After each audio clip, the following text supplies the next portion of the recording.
Awesome, late 20th century Johnson Brothers again. This pattern's actually called Floral Sampler, and I think it probably was green and cream.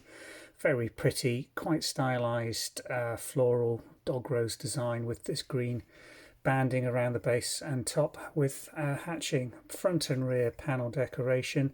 Small teacup, earthenware, Johnson Brothers, made in England on the teacup, and on the saucer, which again is just decorated around the rim with this very sort of almost sponge-like arts and craftsy in some respects, and late 20th century dishwasher and microwave proof Johnson Brothers. So that dates it to sort of 1980s, 1990s into the early 2000s. They're in fine condition. Somebody will have sets of these and want to increase them because they won't be in production anymore.